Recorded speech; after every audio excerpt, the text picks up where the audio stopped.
7절 말씀, 베드로전서 3장 1절로 7절 379면 한 절씩 말씀 받겠습니다. 아내된 자들아, 이와 같이 자기 남편에게 순복하라. 이는 혹 도를 순종치 않는 자라도 말로 말미암지 않고 그 아내의 행위로 말미암아 구원을 얻게 하려 함이니, 너희의 두려워하며 정결한 행위를 봄이라. 너희 단장은 머리를 꾸미고 금을 차고 아름다운 옷을 입는 외모로 하지 말고, 오직 마음에 숨은 사람은 온유하고 안정한 심령에 썩지 아니할 것으로 하라. 이는 하나님 앞에 값진 것이니라. 전에 하나님께 소망을 두었던 거룩한 분들도 이와 같이 자기 남편에게 순복함으로 자기를 단장하였나니, 사라가 아브라함을 주라 칭하여 복종한 것 같이 너희가 선을 행하고 아무 두려운 일에도 놀라지 아니하므로 그의 딸이 되었느니라. 남편 된 자들아, 이와 같이 지식을 따라 너희 아내와 동거하고 저는 더 연약한 그릇이요 또 생명의 은혜를 유업으로 함께 받을 자로 알아 귀히 여기라. 이는 너희의 기도가 막히지 아니하게 하려 함이라. 아멘. 기도합니다. 하나님 감사합니다. 거룩한 주일 또 이한 밤도 불러주셔서 또 베드로전서 말씀을 전하고 듣게 하시니 감사합니다. 오늘도 말씀을 통해서 또 주의 뜻과 마음을 잘 알기 원합니다. 친히 손님께서 깨닫게 해주셔서 이 말씀이 또 우리의 신앙생활에 힘이 되게 하시며 또 끝까지 주의 말씀을 따라 살아갈 수 있도록 은총으로 충만하게 채워주시옵소서. 예수 그리스도 이름으로 감사하며 기도 올리옵나이다. 아멘. 오늘 마지막 시간인데 이제 남편에게 주신 말씀, 남편들에게 주시는 말씀 7절 남편에게 주시는 말씀입니다. 남편 된 자들아, 이와 같이 지식을 따라서 너희 아내와 동거하고 저는 더 연약한 그릇이요 또 생명의 은혜를 유업으로 함께 이어받을 자로 알아서 귀히 여기라. 이는 너희 기도가 막히지 아니하게 하려 함이라 말씀합니다. 이 말씀을 살피기 전에 전제될 것이 뭐냐면 베드로 사도, 베드로에서 썼던 사도, 베드로 사도는 총각이 아니라 아내를 둔 결혼한 사람이었다는 사실이지 않습니까? 베드로는 결혼한 사람이 아내가 있었습니다.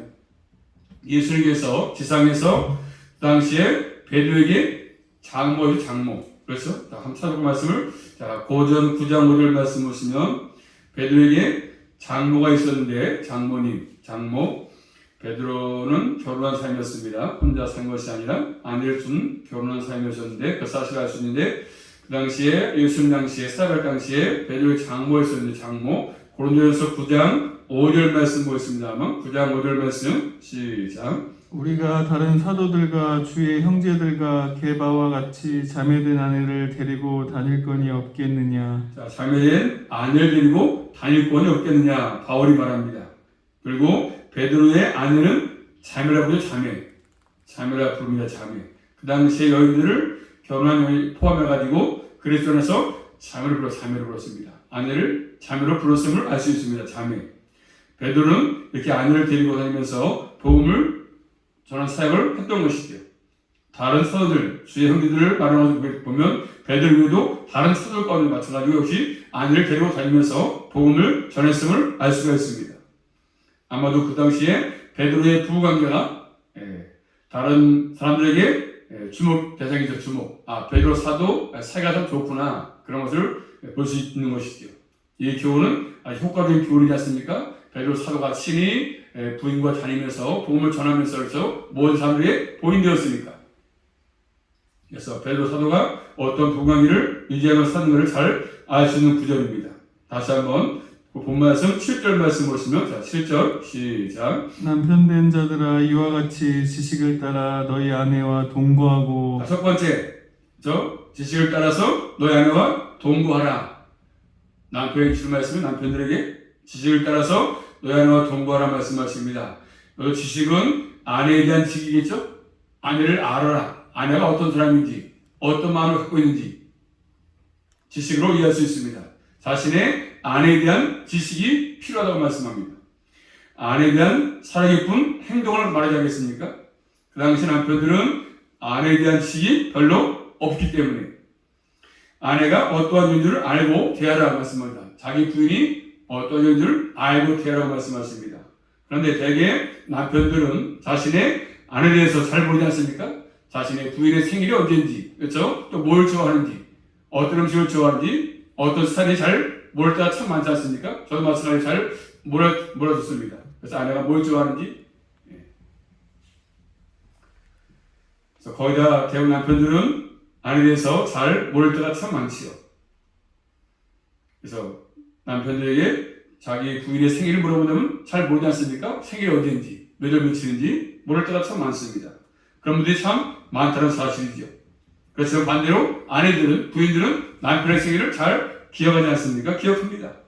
그래서 남편들에게 당신의 아내가 좋아하는 거 세 가지 쓰라고 하면 세 가지를 못 쓰는 거죠. 어떤 게 좋아하는지를 잘 못, 다 거기서 틀리는 것이죠. 반대로 아내들은 남편이 좋아하는 걸 쓰라고 하면 잘 쓴다는 것입니다. 그만큼 남편들은 아내에 대해서 잘 지식을 갖지 못하기 때문에 그런 것이죠. 어쨌든 이런 것들이 현대의 방식이 아니라 성의 사고방식입니다. 성경에. 자, 베드로도 예수 그리스도에서 변화가 되고 난 다음에 우리가 살았으니 분명하지 않습니까? 자기 부인을 잘 알아가지고 했다는 것을 본문을 통해서 말씀드리고 있습니다. 또 이어서 두 번째, 다 7절 말씀 보시면 시작. 남편 된 자들아 이와 같이 지식을 따라 너희 아내와 동거하고. 자, 지식을 따라서 아내와 두 번째는 동거하라 말씀은 동거해라 동거. 이 동거라는 말씀은 성관계를 포함한 것입니다. 결혼생활 전체를 의미하는 것입니다. 또 하나의 중요한 의미가 있습니까? 시간을 내어서 바쁘더라도 시간을 내어서 아내와 함께해라. 함께 나누라. 아내를 위할 시간을 구별해서 그런 삶을 나누라. 그 말씀합니다. 이 말씀을 저는 한 가지도 해놓는 것이 없습니다. 시간도 같이 못 냈었고 같이 한 것이 별로 없기 때문에 잘못된 삶을 살았던 것이죠. 아내를 위한 시간을 특별하게 만들어서 보내는 게 중요한데 그렇게 못한 것이 좀 후회가 많이 됩니다. 그래서 아내로 하여금 부인으로 하여금 가정에서 소외감을 느끼지 않도록 해주는 게 참 남편의 역할인데 그런 것들을 못하는 것이 참 많지요. 사는 것은 남남같이 살지 않습니까? 남남같이. 그래서 여인들이 의로움만 느끼지 않습니까? 느껴서 그런 것들을 많이 보게 됩니다. 그렇게 해서는 말씀에서 안 된다고 말씀하십니다. 아내를 위해서 시간을 구별하고 아내와 함께 사는 삶을 살라고 말씀합니다. 참 중요한 말씀 아니겠습니까? 그러므로 우리 모두는 남은 생 더욱더 철저하게 아내를 위해서 또 남편들은 잘 분별해서 아내가 원하는 것이 뭔지를 깨달아서 해주면서 살아가는 복된 삶을 살아갈 수 있기를 주의 이름으로 축복합니다. 두 번째입니다. 또 이 아내를 어떠한 요인으로 알아야 되겠습니까? 아내에 대한 어떤 지식이 필요하겠습니까? 그리고 어떤 지식이 가지고 아내에게 대해야 되겠습니까? 첫째로, 자, 다시 7절 말씀 보시면, 시작. 남편 된 자들아 이와 같이 지식을 따라 너희 아내와 동거하고 저는 더 연약한 그릇이요. 자, 뭐죠? 남편보다 여인은 더 연약한 그릇이다. 그렇게 알라고 말씀하십니다. 연약한 그릇이니까 끼워주기 쉬운 그릇 아니겠습니까? 끼워주기 쉬운 그릇이다. 연약하다는 말은 열등하는 뜻이 아닙니다. 더 쉽게 시험에 들 수 있다. 그런 뜻도 아닙니다. 결국 아내는 육체적으로, 정서적으로 연약하기 때문에 그렇습니다. 그래서 아내는 남편보다 그 마음이 민감하기 때문에 남편의 말 한마디가 남에게는 별로 중요치 않지만 남편 말 한마디가 잘못하면 여인은 크게 그 말씀에 그 말에 상처받기 때문에 마음에 담기 때문에 남자들은 별로 중요성이 없이 이렇게 말할지 모르겠지만 아내는 평생 말 한마디가 상처로 남을 수 있다는 것이잖아요. 그래서 아내에게 말할 때는 막 하지 말고 생각해서 나오는 대로 하지 말고 왜냐하면 깨어지신 그릇이기 때문에 그 사실을 알고 말을 조심을 하라고 말씀합니다. 상처되지 않도록. 또 두 번째 7절 말씀 보시면 이어서 시작. 남편 된 자들아 이와 같이 지식을 따라 너희 아내와 동거하고 저는 더 연약한 그릇이요 또 생명의 은혜를 유업으로 함께 받은 자로 알아 생명의 은혜를 유업으로 함께 받을 자이기 때문에 그렇게 알라고 말씀하죠. 함께입니다. 함께. 남편과 아내가 주종관계가 아니라 하나님의 나라의 영원한 생명을 유업으로 함께 받기 때문에 하나님의 상속자이기 때문에 남편 혼자 따로 받지 않지 않습니까? 아내도 함께 똑같이 하나님 나라의 백성으로 삼아두기 때문에 남편과 아내를 차별하지 않지 않습니까? 남편은 똑같습니다. 자, 그러니 어떻게 되겠습니까? 다시 한번 7절 말씀 시작. 남편 된 자들아 이와 같이 지식을 따라 너희 아내와 동거하고 저는 더 연약한 그릇이요 또 생명의 은혜를 유업으로 함께 받은 자로 알아 귀히 여기라. 그렇기 때문에 귀히 여기라고 말씀하죠. 남편은 아내를 귀하게 여겨라 이렇게 말씀하십니다. 그 가치는 인정해 주고 존중히 여기라고 말씀합니다. 자, 앞에 베드로전서 2장 가서 보시면 하신 대로 베드로전서 2장 17절 말씀 보시면 2장 17절 말씀 시작. 무사람을 공경하며 형제를 사랑하며 하나님을 두려워하며 왕을 공경하라. 무사람을 공경하라 말씀했죠. 결국 남편이 존중해야 될 첫 대상은 자신의 아내인 것을 말씀합니다. 아내를 가장 귀한 보물처럼 대하라고 말씀하십니다. 그래서 아내는 남편의 삶을 돕는 자죠. 도움자죠. 도움자로서 존재지만 그래서 결국 이제 반대로 남편은 아내를 귀한 존재로 알라고 말씀합니다. 귀한 존재다. 아내는 남편의 조력자지 말해서 남편은 아내를 귀하게 여기라고 말씀합니다. 그래서 생각도 귀하게 여기고 모든 것들을 귀한 존재로 대하라고 말씀합니다. 귀한 존재다 아내가 귀한 존재. 귀하게 여겨야 한다는 것은 그의 삶에서 귀히 여기라고 말씀합니다. 귀히 여기라. 그래서 아내가 나 남편에게 있어 귀한 존재구나. 그래서 그런 것을 알 수 있도록 하는 것이죠. 귀한 존재. 또 세 번째로 여기 남편들이 아내들을 귀하게 대하는 이유가 뭐겠습니까? 다시 말씀 보시면 다시 말씀 보겠습니다. 한번 10절 말씀 시작. 남편 된 자들아 이와 같이 지식을 따라 너희 아내와 동거하고 저는 더 연약한 그릇이요 또 생명의 은혜를 유업으로 함께 받은 자로 알아 귀히 여기라. 이는 너희 기도가 막히지 아니하게 하려 함이라. 귀하게 대하는 이유가 뭐죠?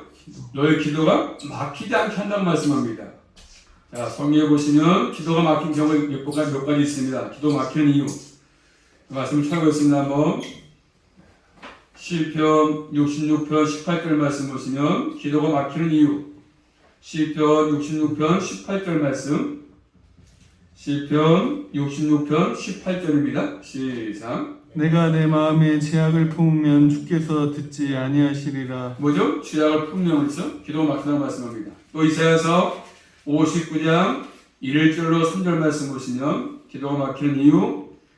죄악을 품으면 기도가 막히고 이사야서 59장 1절로 3절입니다.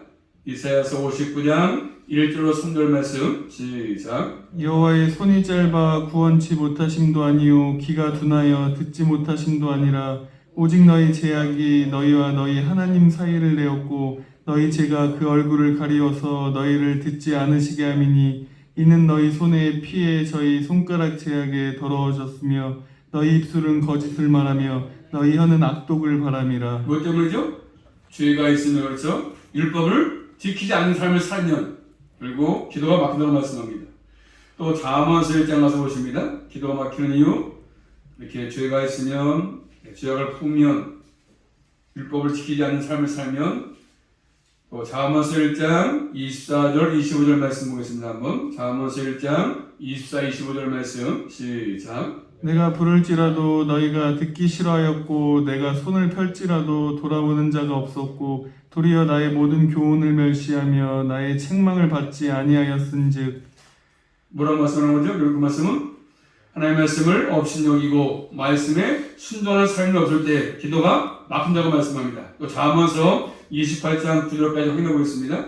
잠언서 28장 9절 잠언서 28장 9절 말씀 시작. 사람이 길을 돌이키고 율법을 듣지 아니하면 그의 기도가 가증하니라. 그래서 말씀을 업신여기면 말씀을 순종치 않으면 그런 삶이 없을 때 기도가 막힌다고 말씀하십니다.